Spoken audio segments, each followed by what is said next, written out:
तो द्रौपदी ने कहा मुझे मार दो पहले, फिर इसे मारना, नहीं तो छोड़ दो। मैं इसके मारने से मेरे पुत्र तो जीवित हो नहीं सकते। फिर किसी बहन को अपनी तरफ से क्यों लाऊं? ये भक्ति का लक्षण। भगवान के संकेत से अर्जुन ने उसके बालों को काटकर मणि को निकाल दिया और मणि निकाल के छोड़ दिया। देखो, नीच व्यक्ति अपनी नीचता नहीं छोड़। चाहिए तो ये था,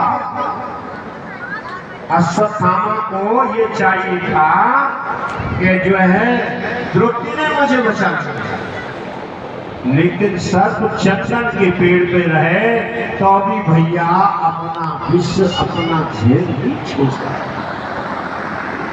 दुष्ट उपकार का बदला अपकार से देता है। नीच की सर कितना भी उपकार करो, वो अपनी नीचता नहीं छोड़ता। बाहर जाके ही उसने ब्रह्मास्त्र का प्रयोग कर दिया उत्तरा के गर्भ में। अभिमन्यु की पत्नी उत्तरा के गर्भ में परीक्षित है। अब ब्रह्मास्त्र का प्रयोग कर दिया, उत्तरा दौड़ी दौड़ी भगवान की चरणों में गिर गई। प्रभु इसको बचा लो, भले ही मैं मर जाऊं, वे इसी के कारण सती नहीं हो पाई। ये आपका भक्त है। पाई पाई महायोगिनी, पाई पाई महायोगिनी, देव देव जगत्पते, नान्यं तद्वयं पश्ये यत्र मृत्यो परस्परम्। क्योंकि मैं आपका प्रभु निरंतर चिंतन करती हूँ।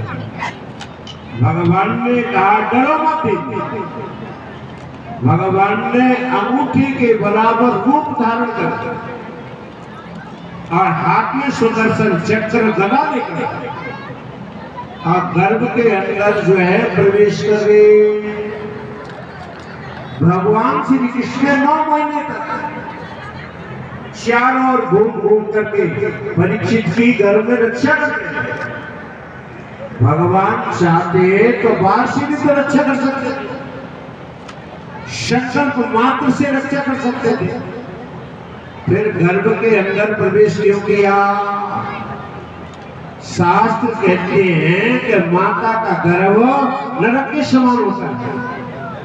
अब भगवान गर्भ में जाकर के ये बता देना चाहते हैं कि जो मेरा भजन करेंगे उन भक्तों के लिए मुझे नरक भी जाना पड़े तो मुझे स्वीकार है, मंजूर है। अपने भक्त की रक्षा करने के लिए, अपने भक्त की रक्षा करने के लिए महाराज भगवान नरक भी स्वीकार कर लेते हैं। बोले वृंदावन बिहारी लाल की जय। और एक कीर्तन उसके उपरांत भाव है।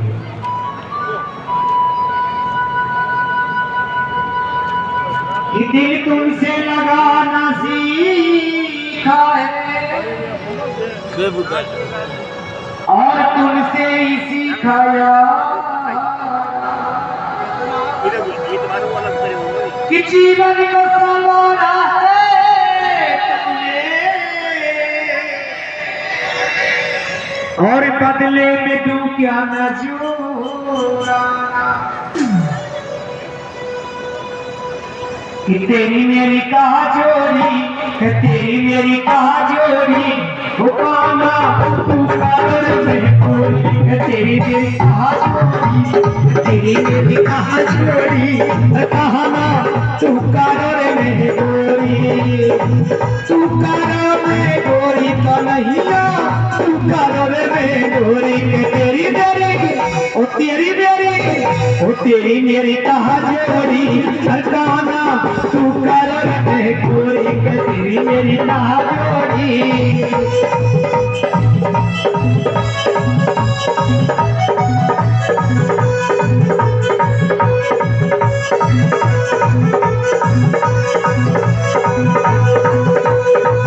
अरे तू कर में गोरी का नहीं, तू कर में गोरी का। तेरी मेरी वो तेरी मेरी और तेरी मेरी कहा जोड़ी और कहना तू कर में गोरी का। तेरी तेरी मेरी कहा जोड़ी।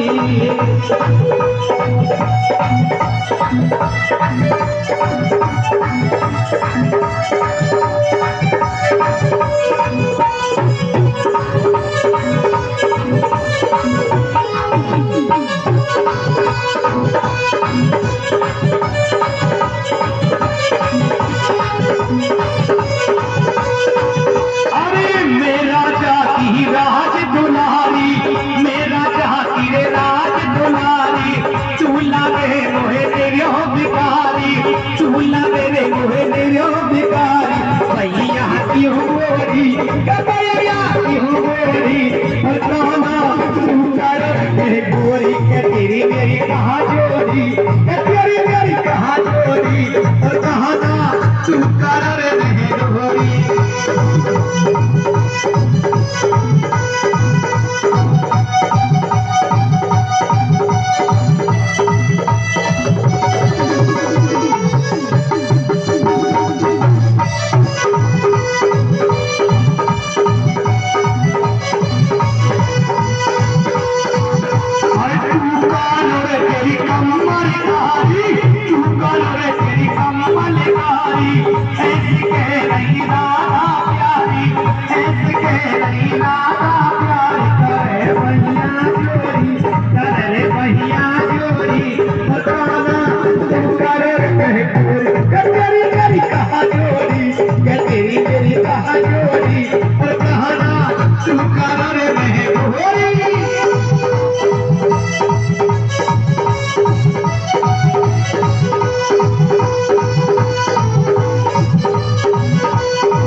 यमुना किनारे बुलाएंगी तो, यमुना किनारे बुलाएंगी तो, बिना मार मार गाना बुलाएंगी तो, बुलाएंगी तो, बुलाएंगी तो, बुलाएंगी तो, बुलाएंगी तो, बिना मार मार गाना बुलाएंगी तो।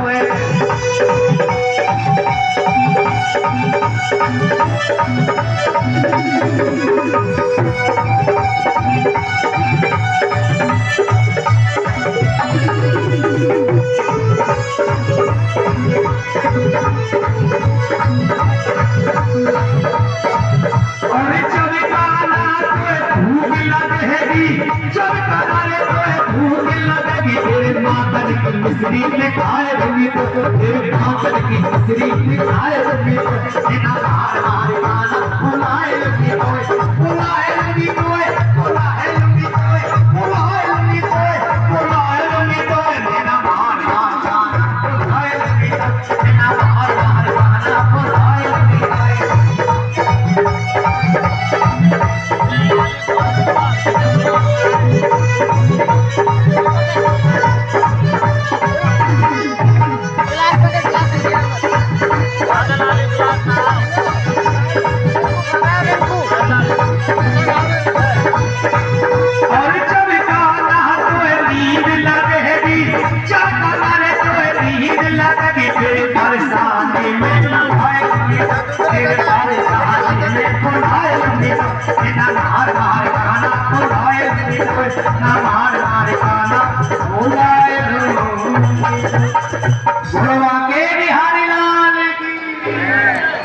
अब जूस मेरी कथा सुनो महाराज। एक बात आप याद आ रही है, जूस जो बात में भैया के पीछे अन्नो बाटे देवरी अपने अपने को दे, अन्नो बाटे देवरी और अपने अपने को दे के भैया बोलो वाके बिहारी उस पर घुमा के जाएंगे तो करूँ वो यूट्यूब पर मिल तो रही ना। मिल जाएगा सही चलना सही स्टूडेंट जाएगा इंग्लिश में मेरे पास काम है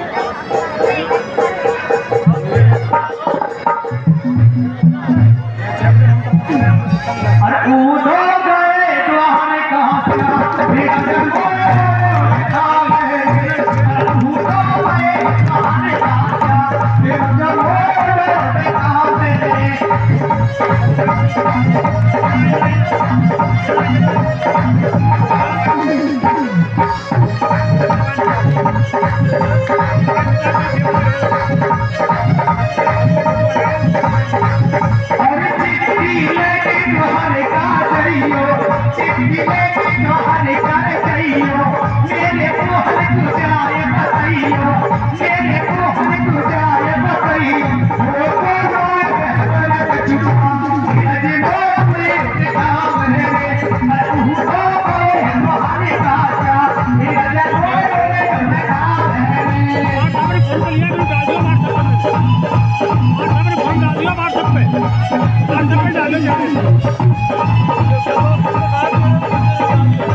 मेरा जन्म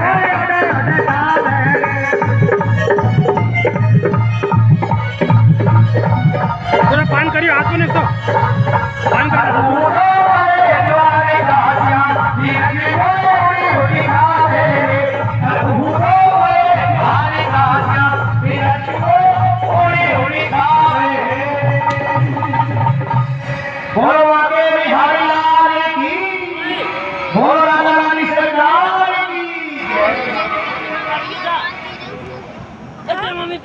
अच्छा आइए कथा पर ध्यान देंगे बाल्टी चल रही है पानी नहीं सभी बैठ जाएं। एक आध बाल्टी पानी ले लो अच्छा हो गया यहाँ पर 5 पांडव और कोई पानी में हाथ से नहीं उधर थोड़ा कोई थोड़ा बस बिना अस्त्र शस्त्र के 5 पांडव खड़े थे लेकिन अश्वत्थामा ने फिर 5 अग्निबाणों का प्रयोग किया माता भगवान श्री कृष्ण ने 5 पांडवों को पीछे छुपाया और भगवान सामने खड़े हुए। देवियों बात ना करो, बात ना करो। धर्मराज ने कहा प्रभु हमें मरने दीजिए, नहीं ये बाण अमोघ है। भगवान कहते हैं कि जब तक मैं हूं मेरे पांडवों को कोई मार नहीं सकता। वे बाण मेरी छाती भेद करके ही तुम में लग सकते हैं। वे बाण भगवान का स्पर्श करके लौटे।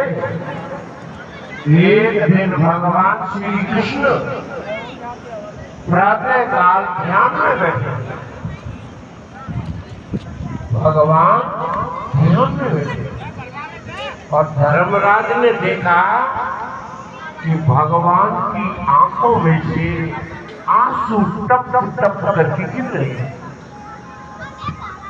थोड़ी देर बाद प्रभु ने आंखें खोली तो जो है धर्मराज ने पूछा, प्रभु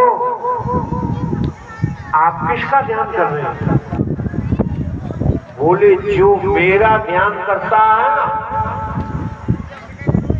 मैं उनका ध्यान करता हूं। देखो इस समय पिता मैं भीष्म बाणों की सैया पर पड़ी है।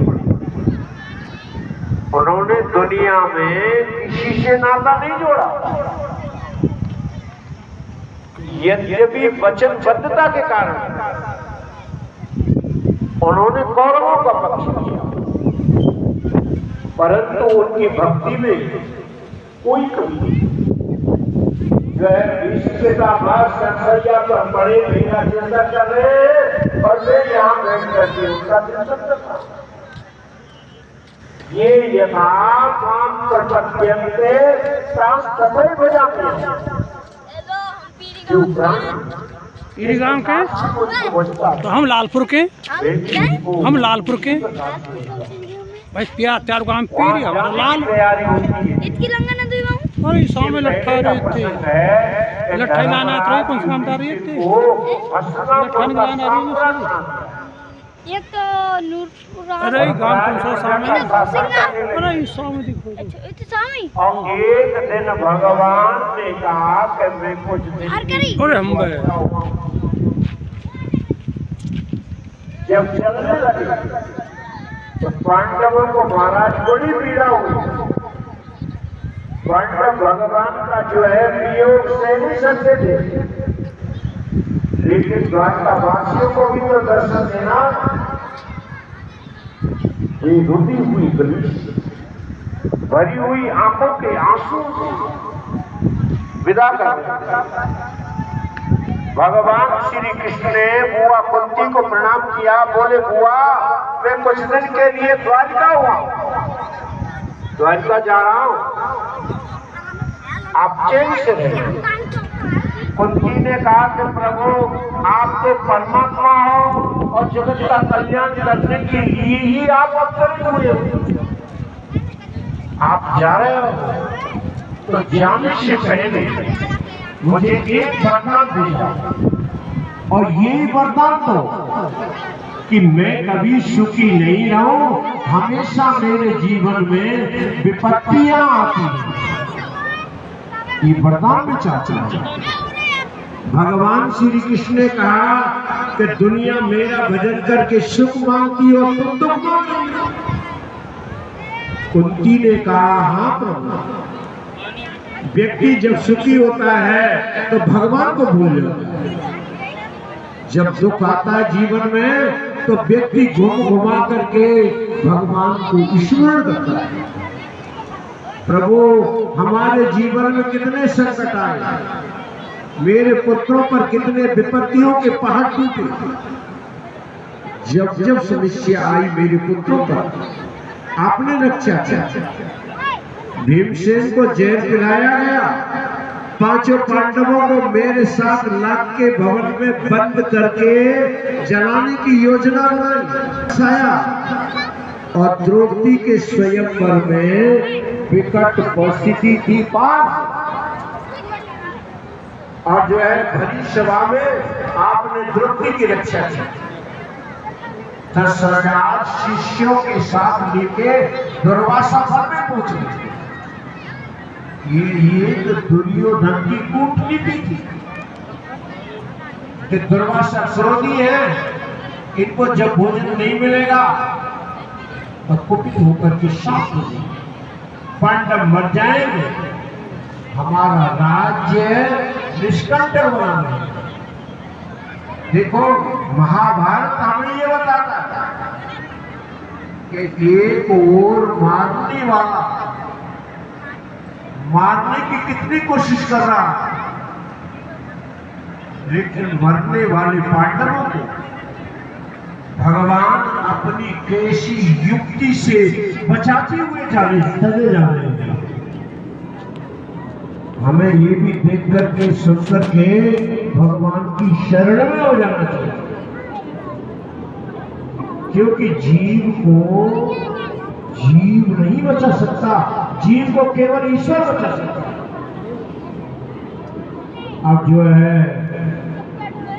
अगर मृत्यु से बचना है तो उसकी शरण में आ जाओ जो मृत्यु से स्वयं बचा हुआ है। देखो काली नाग के सिर पर भगवान नृत्य करते हैं तथा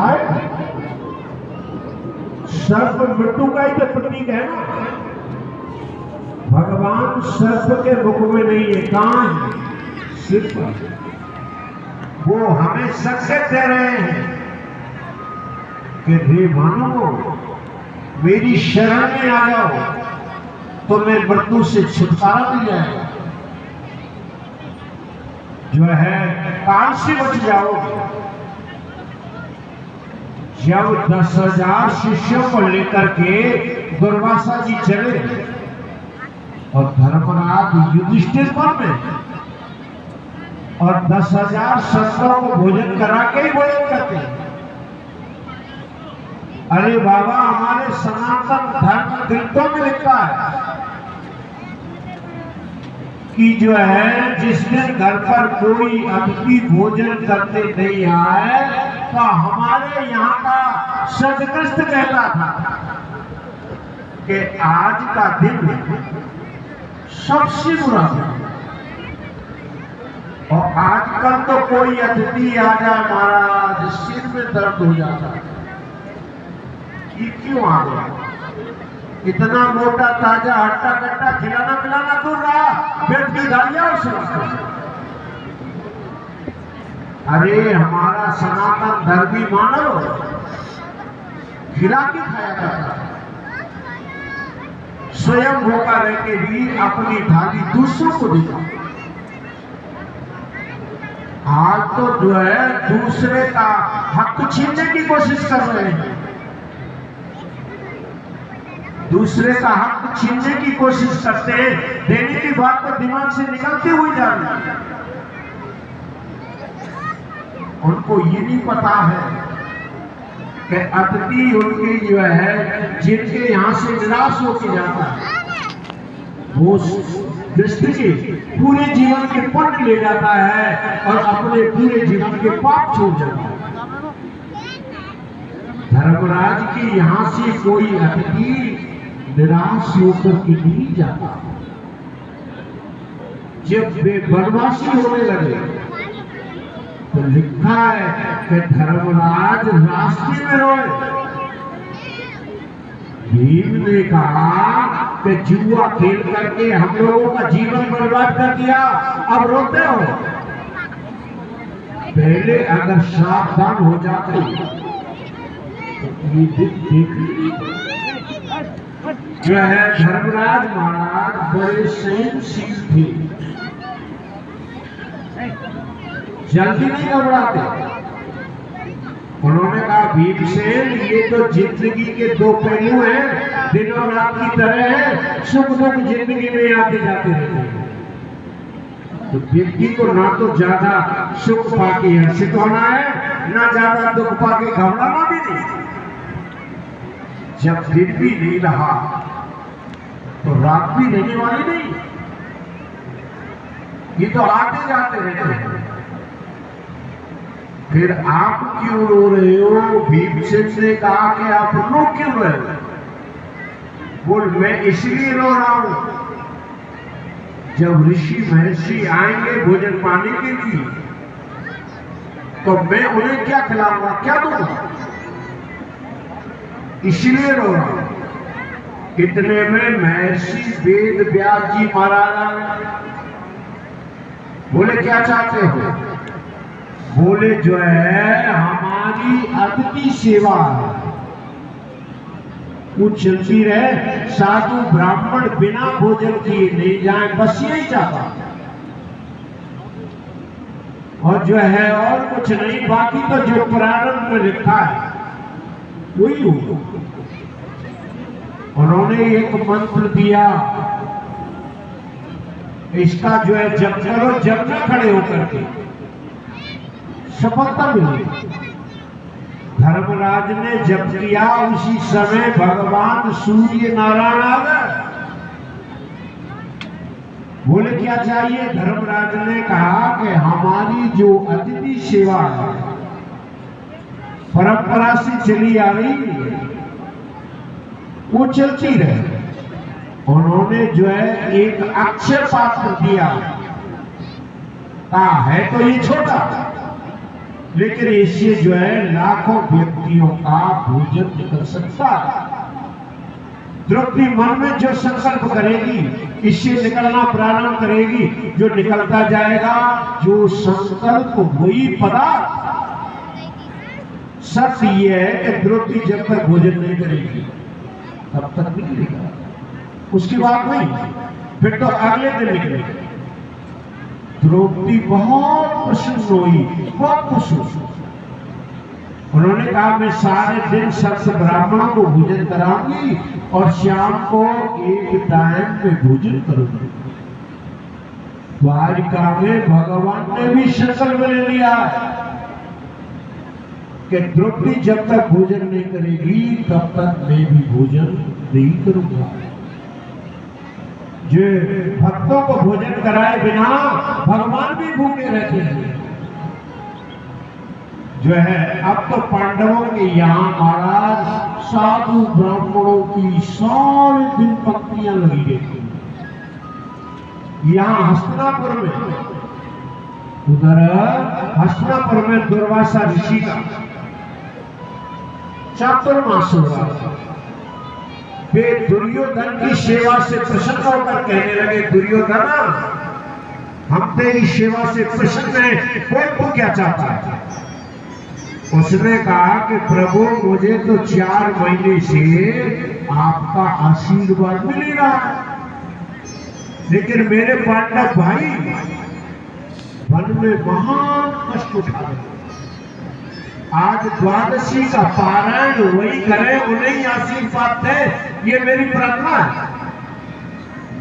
दुर्वासा जी तो महाराज अपने 10,000 शिष्यों को लेकर चल पड़े।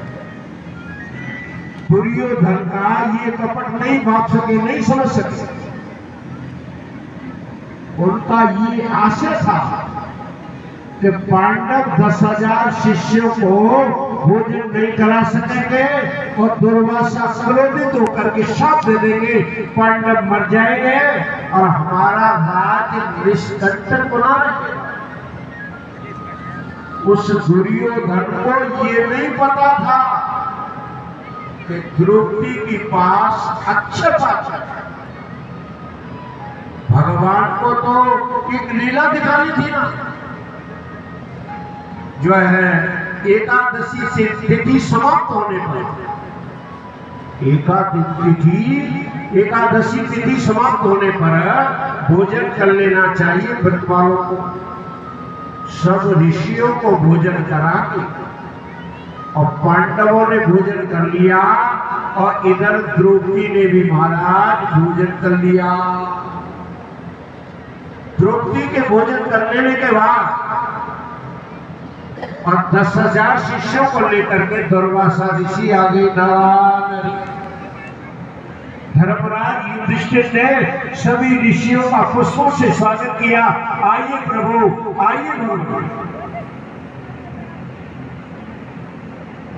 धर्मराज ने कहा कि भोजन तैयार है।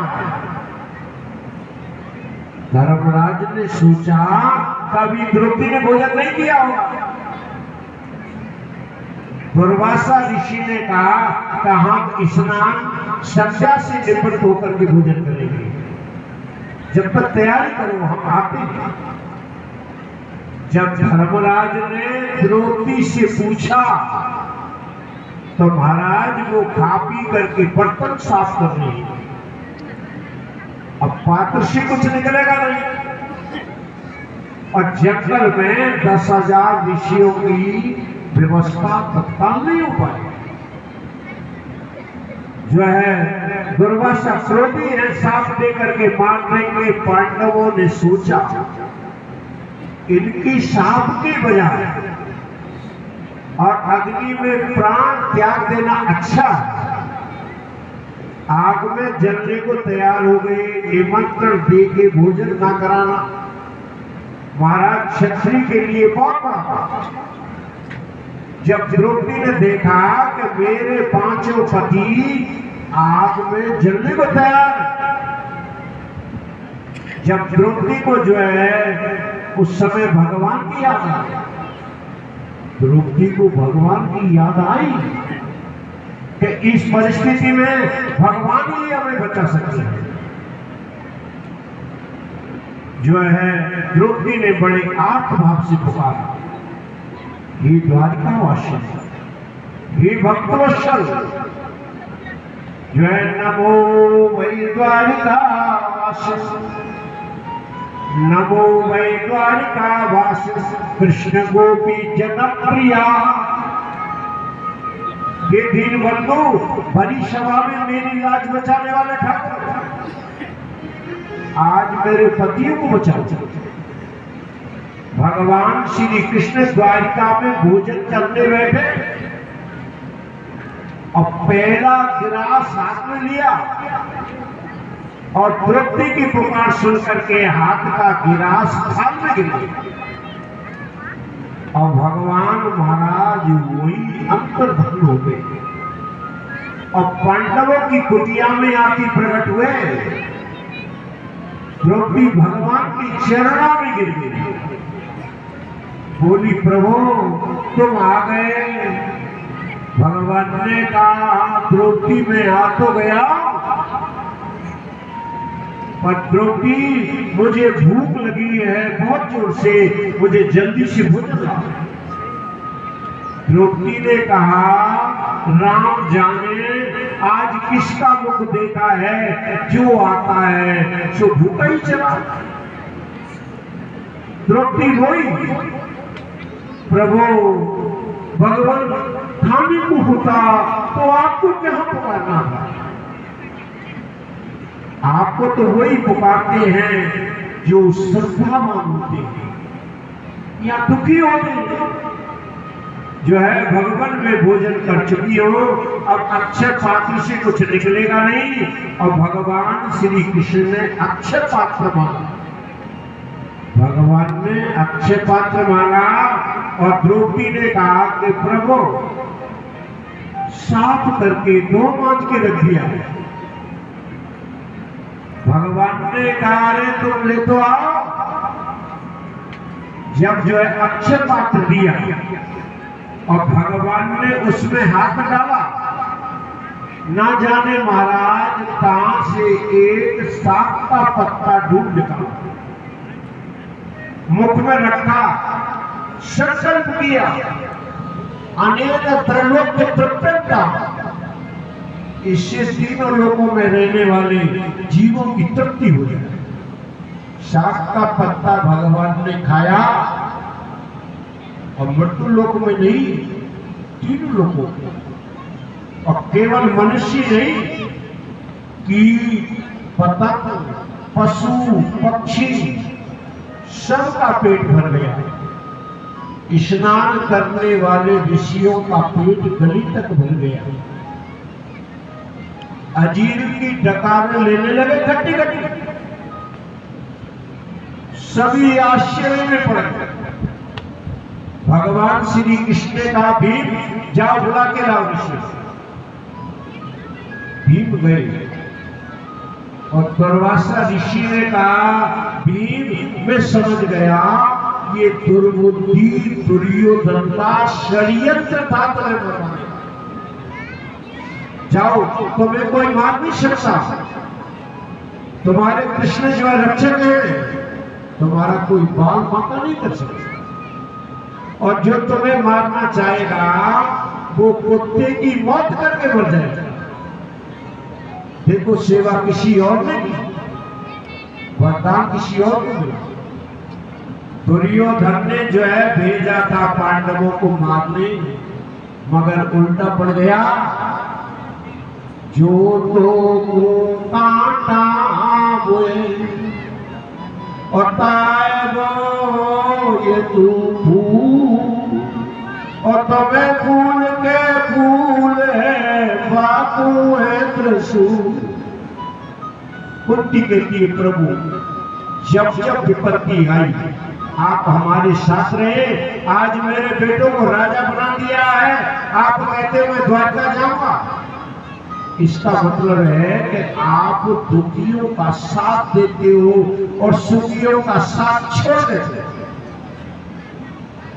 जो है। इसलिए प्रभु मुझे विपत्ति दो, ताकि विपत्ति में आप साथ तो रहेंगे, आपका स्मरण, आपका भजन, आपका जो चिंतन जीव का बेड़ा पार कर देगा। भगवान ने कहा बुआ अब मैं दुख नहीं दे सकता हूं, आपने दुख बहुत झेल ली, मेरी प्रतिज्ञा है जो मेरा बन जाएगा वो दुखी नहीं रहेगा, अतः तुम्हारे दुख के बाद सब छूट गया और कुछ मांगो। कुंती ने कहा अगर विपत्ति नहीं दी सकते हो तो वरदान दे दो, और ऐसा वरदान दो कि मेरा मन सदा आपके चरणों में लगा रहे। भगवान ने कहा तथास्तु, तुम जो है घर में रहोगी, तुम्हारा मन मेरे पास रहेगा, जो है इसी तरह तुम्हारा मन मेरे में लगा रहेगा। फिर कुंती का मन घर में लगा नहीं, घर में खुशी हो, हानि हो या लाभ हो, सदा सांस रहती परमात्मा के चिंतन में डूबी रहती। जब अर्जुन ने आकर बताया कि भगवान अपनी लीला संपन्न करके अपने धाम को चली गई, तो जो है कृष्ण कृष्ण कहते कहते कुंती ने अपना जो है शरीर छोड़ दिया। पिता में भीष्म का भी यही हुआ, सभी पांडवों के पास गए, उनके शरीर में तो बाण छिदे हुए थे, बाणों की तो सैया थी ना। जब भगवान श्री कृष्ण सामने खड़े तो उनकी आंखों में से आंसू टप टप करके गिर रहे। भगवान श्री कृष्ण ने स्वयं अपने पीताम्बर से आंसू पहुंचे। पिता में भीष्म ने कहा प्रभु आप जिनके साथ उन पांडवों को कष्ट मिला, ये प्रारब्ध का खेल था। अरे पांडवों, जिन्हें तुम अपने मामा के पुत्र समझते हो, ये मामा के पुत्र नहीं, ये साक्षात सच्चिदानंद है, ये ब्रह्म है। मेरा सौभाग्य है जो अंतिम समय पे आ गया। श्री कृष्ण ने कहा पिता में मेरे लायक कोई सेवा हो तो बताओ। आंखों में आंसू भर के भीष्म पिता मैंने कहा मैं प्रभु आज्ञा क्या दे सकता हूं, आपसे मैं तो प्रार्थना कर सकता हूं, इस समय तो मैं हाथ में नहीं जोड़ सकता। मेरी यही प्रार्थना है कि आप चतुर्भुज रूप में मेरे सामने खड़े हो जाओ, और जब तक खड़े रहो जब तक मेरा शरीर न छूट जाए। आपके दर्शन करते करते मैं शरीर छोड़। भगवान श्री कृष्ण चतुर्भुज रूप में खड़े हो गए, हाथ में शंख चक्र गदा पद्म लिए। अब पिता में भीष्म भगवान का ध्यान करते करते शरीर छोड़ देते हैं और ज्योति में ज्योति विलीन हो जाती है, और देवता पुष्प वर्षा के बाजे बजाते जय जयकार करते हैं। बोली वृंदावन बिहारी लाल की। भगवान ने जो है लीला समाप्त की तो पांडवों ने साफ कह दिया कि अब हम उनके बिना रह नहीं सकते। जो है पांडव अपने पौत्र परीक्षित को राज्य देकर उसी समय पांडव अंधे बहरे मुंह बन के निकल पड़े। किसी की बात सुननी नहीं, किसी की तरफ देखना नहीं, और महाराज सीधे हिमालय में जाकर की कर गए। प्रेम हो तो ऐसा हो, जो परमात्मा के लिए जीवन दे देते हैं, परमात्मा भी भैया उनकी रक्षा हर्ष में करते हैं। ऐसे भक्त परमात्मा के लिए जीते हैं और उन्हीं के नाम पर मरते हैं। महाराज परीक्षित पांडवों के स्वर्गारोहण के बाद राज्य का संचालन करने लगे। ऋषि महर्षियों के बताए मार्ग पर चलकर अपने धर्म अनुसार राज्य की व्यवस्था कर रहे थे। उन्होंने 3 अश्वमेध यज्ञ किए हैं गंगा तट पर, जिसमें देवताओं ने प्रत्यक्ष प्रकट होकर के अपना अपना भाग स्वीकार किया। राजा परीक्षित धर्म की मर्यादा में स्थित थे। जब तक महाराज परीक्षित का शासन रहा तब तक कलयुग के भेद जम नहीं पाए। धर्म 4 चरणों से संपन्न था। धर्म की 4 चरण: सत्य, तपो, दया और दान। ये 4 नियम, 4 चरण आपके जीवन में है तो आप सबसे बड़े धर्मात्मा हो। और यदि ये नियम नहीं है तो आप किसी भी धर्म में, किसी भी संप्रदाय में, आप किसी भी समाज में आपका कल्याण नहीं हो। धर्म ही आपका कल्याण कर सकता है।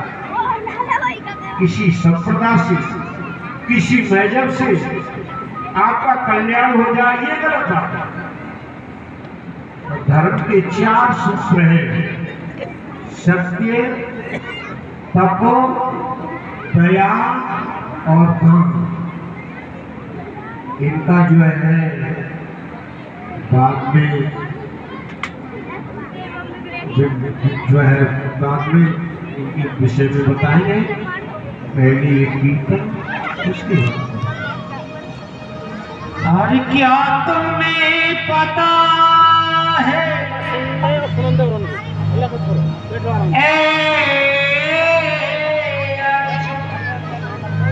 इसी जगह का एक भजन है। जब कन्हैया ये धरा छोड़कर जाने लगे और अर्जुन से कहने लगे, अर्जुन अब ये दुनिया रहने लायक नहीं है। अर्जुन ने हाथ जोड़े और कहा, केशव तो मुझे बताओ आखिर आगे होगा क्या? कि क्या तुम्हें पता है अर्जुन, ये द्वापर जाने वाला है। अन्याय और अधर्म से भरा, अन्याय और अधर्म से भरा ये कलयुग आने वाला है। ये कलयुग आने वाला है। क्या तुम्हें पता है अर्जुन?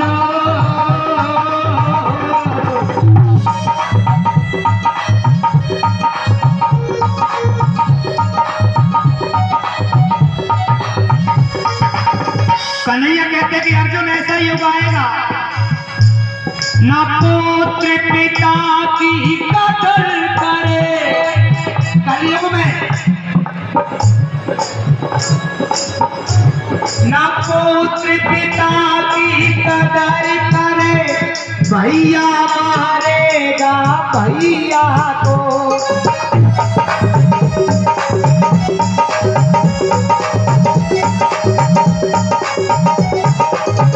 और अर्जुन पत्नी का पति गुलाम रहे। क्यों भैया? कलयुग में पत्नी का पति गुलाम रहे, बेटा मारेगा मैया को।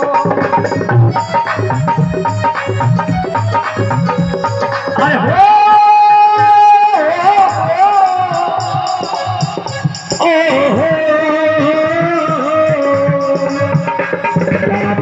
कलयुग में अर्जुन ये अधर्म छाने वाला है।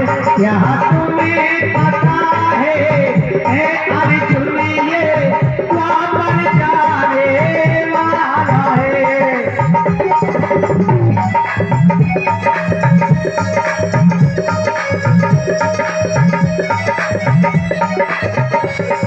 और अगली लाइन का बड़ी प्यारी लाइन नहीं कन्हैया ने कि अर्जुन टीवी सीरियल याद रहा क्यों भैया? टीवी जरूर देखूंगी, चाहे कथा निकल जाए, कोई टेंशन नहीं। टीवी सीरियल याद रहा, भगवान की पूजा भूल गए।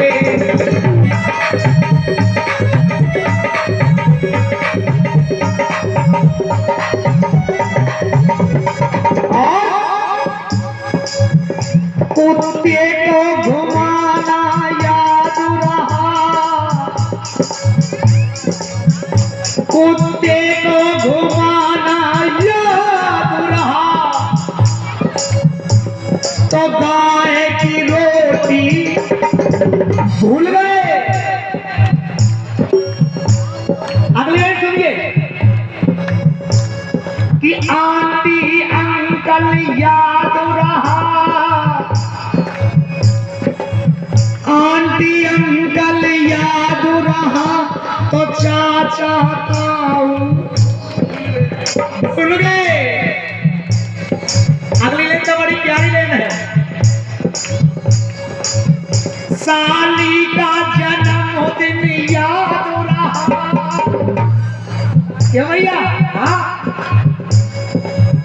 साली का जन्मदिन याद रहा, तो माँ की दवाई भूल गए।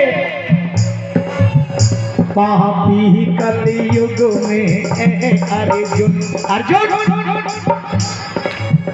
पापी कलयुग में अर्जुन, ये अधर्म छाने वाला है, क्या तुम्हें पता है अर्जुन, ये द्वापर जाने वाला है।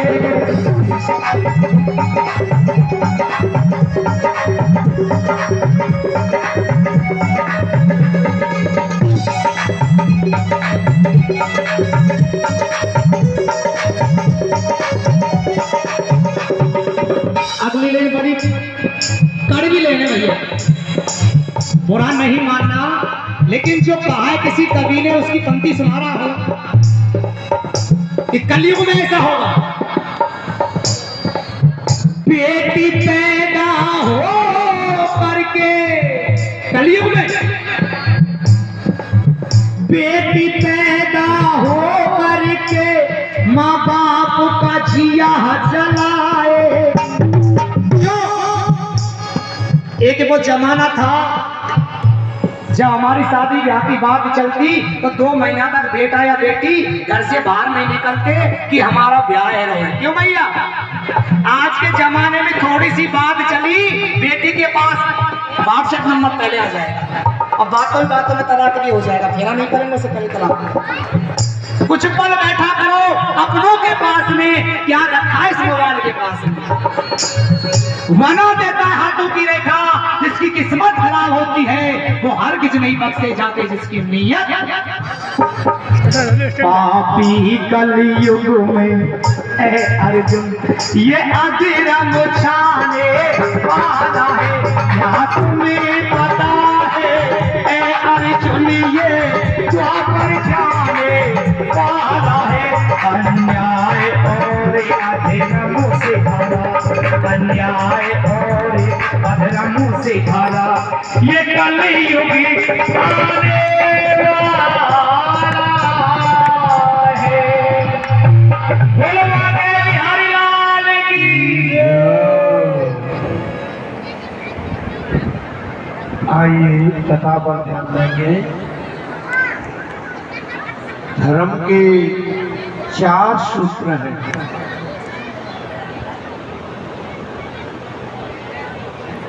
पहला है सत्य, सत्य बोलना चाहिए। सत्यम वद और धर्मम चर्च। बड़े से बड़ी कठिन परिस्थिति में झूठ नहीं बोलना। देखो महाराज दशरथ ने अपने प्राण दे दिए लेकिन सत्य नहीं छोड़ा। राजा हरिश्चंद्र ने अपने आप को बाजार में बेच दिया अपनी पत्नी को बेच दिया, स्वयं डोम की यहाँ नौकर बन गए, पर सत्य नहीं छोड़ा। हाँ, किसी के प्राण संकट में आ गए हो, कोई निरपराधी मारा जा रहा हो, या आपका सब कुछ छिन रहा हो, वहां यदि झूठ बोल देंगे तो पाप नहीं लगेगा। लेकिन जरा जरा सी बातों में झूठ बोलते रहना, शास्त्र कहते हैं इससे बड़ा और कोई पाप नहीं होता। गोस्वामी तुलसीदास महाराज भी कहते हैं कि नहीं असत्य समपातक पुंजा, नहीं असत्य समपातक पुंजा, अगेर समोय की कोटि की गुंजा। शास्त्र कहते हैं झूठ बोलने से कोई बड़ा और पाप नहीं होता। जैसे हाथी के पैर से बड़ा पैर किसी का नहीं होता, इसी तरह झूठ से बड़ा और कोई पाप नहीं होता। सारे पाप झूठ के अंदर समा जाते हैं। जो व्यक्ति सत्य बोलने लगेगा वो जो है पाप से बच जाएगा। इसलिए सत्यम प्रिया प्रियम प्रिया ना प्रिय सत्यम प्रिय। सत्य बोलो, प्रिय बोलो, और ऐसा जो है सत्य भी ना बोलो जिससे किसी का दिल टूट जाए, किसी की जीभ का न चली जाए, किसी का अनित ना हो जाए। इसलिए सत्यम प्रिया प्रियम प्रिया ना प्रिया सत्यम प्रियम। इसलिए सत्य हो, प्रिय हो और हितकारी हो, क्योंकि उस सत्य को हम सत्य के द्वारा ही जान सकते हैं। आत्माना प्रतिकूलानी परिशान समाचरी। इसलिए हमें झूठ नहीं बोलो। धर्म का दूसरा चरण है दया। सभी जीवों के प्रति दया रखनी चाहिए। जियो और जीने दो, ये हमारे यहाँ का सिद्धांत बहुत पुराना सिद्धांत है। देखो, कोई जीव मरना नहीं चाहता। अपनी सुख के लिए, अपनी जीव की स्वाद के लिए किसी को मारने की कोशिश मत करो, किसी का मांस मत खाओ, किसी की हत्या मत करो। संस्कृत में मांस शब्द की व्याख्या की है, सुनो जरा ध्यान से। मांसा, मैं जिसका मांस खा रहा हूं, सा माने हुआ, मां माने मुझको खाएगा। आज मैंने जिसका मांस खाया है वो मेरा मांस जरूर खाएगा। ये सिद्धांत है, बदला अवश्य देना पड़ता है। कहत हूँ कह जात हूँ, कहत हूँ कह जात हूँ, काज मान हमार, और जगर घर तुम काटियो सोगर काट तुम्हार। आज तुम जिसका गला काट रहे हो, जिसका मांस खा रहे हो, ये याद रखो वो आगे तुम्हारा मांस जरूर खाएगा। इसलिए जीवों के प्रति दया करनी चाहिए। आवाज साफ आएगी बिल्कुल। महाराज शिवी राजा की गोद में एक कबूतर आ गिरा है और बाज पक्षी उसके पीछे लगा हुआ है, ये कहता हुआ कि ये मेरा भोजन है, ये मेरा शिकार है। क्योंकि परमात्मा ने मांसी मेरा भोजन नियुक्त किया है। लेकिन शिवी राजा ने कहा नहीं, ईश्वर दया करो, ये मेरी गोद में आके गिरा है, इसे मरने नहीं दूंगा। बाज ने कहा राजन, इसे मरने नहीं दोगे तो मुझे मरना पड़ेगा, तब भी आपको हत्या लगेगी। उन्होंने कहा नहीं, तुम्हें मांस की जरूरत है तो मेरे शरीर का मांस ले लो, अपना पेट भर लो। एक कबूतर को बचाने के लिए राजा शिवी ने तराजू के एक पल्ले में कबूतर को रखा और दूसरे पल्ले में महाराज अपने शरीर का मांस काट काट के चढ़ाते गए। जो है सारे शरीर का मांस काट के रखते गए, लेकिन बराबर नहीं हुआ। अंत में एक पैर काट के रखा, फिर भी बराबर नहीं हुआ। दूसरा पैर भी काट के रख दिया, फिर भी बराबर। अपने हाथों से अपने शरीर के अंगों को काटना हमारा कितना मुश्किल है। एक हाथ काट के तराजू पर रख दिया, लेकिन बराबर नहीं हुआ। अंत में अपना शरीर काट के चढ़ाने को तैयार हुए, इतने में भगवान प्रकट हो जाते हैं। उन्होंने कहा बस करो राजन, तुम्हारी दया हमने देख ली, तुम्हारा कल्याण हो। यद्यपि ये परीक्षा है, अग्निदेव और इंद्रदेव परीक्षा में 48 दिन के भूखे राजा रत्नदेव 48 दिन तक जंगल में भूखी गई, और जो है उनके सामने 48 दिन के बाद भोजन आया। भगवान परीक्षा ले रहे। एक जो है भूखा ब्राह्मण बन के पहुंच गए, उसको भोजन दिया।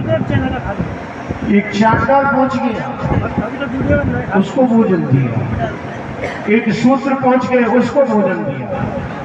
अपने सामने जो थाली आई उनको सरसा दिया, उनको दिया, और स्वयं भूखे रहे। दूसरों पर दया करना, इससे बड़ा और कोई धर्म नहीं। दया धर्म का मूल है, और पाप मूल अभिमान। और तुलसी दया न छोड़िए, जब लग घट में प्राण। धर्म का तीसरा चरण है दान। देखो, तुम जो कमाते हो उसमें कुछ ना कुछ कचरा मिला रहता है, पाप मिला होता है। जिसे हम कमाते हैं उसमें कुछ ना कुछ कचरा होता है, उसमें कुछ ना कुछ गड़बड़ होता है। जैसे पेट्रोल निकलता है ना कोई ऐसे, वो वैसा का वैसा गाड़ी में नहीं डाला जाता जब तक उसका फिल्टर ना किया जाए। जो है सरसों से, तिली से जो तेल निकलता है उसको भी फिल्टर करते, रिफाइन करते हैं, तभी वो शुद्ध होता है। ठीक इसी प्रकार आपने जो धन कमाया है, जब तक उसमें से कुछ हिस्सा भगवान के नाम से नहीं लगाओगे, तब तक आपका धन फिल्टर नहीं होगा। वो धन जो है आपकी बुद्धि का नाश कर देगा, आपके बच्चों की बुद्धि को जो है खराब कर देगा, परिवार के सदस्यों को गंदी गंदी आदतों में डाल देगा, यदि दान नहीं करोगे तो। और देखो, बिन मांगे तो दूध बराबर, बिन मांगे तो दूध बराबर, मांगे तो है जाए पानी, और वो तो दान रक्त बराबर जामे जाता है। दान वही सच्चा जग में।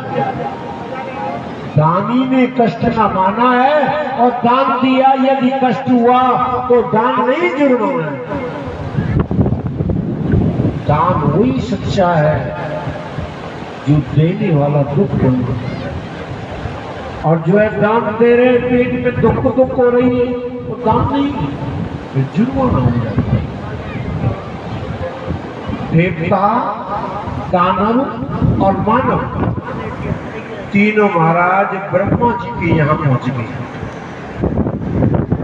ब्रह्मा जी के चरणों में प्रणाम किया। महाराज हमें कुछ ज्ञान नहीं। ब्रह्मा जी ने कहा कि पहले सेवा करो तब ज्ञान मिलेगा। फुल कर राखी कम सेवा करो तब ज्ञान मिलेगा।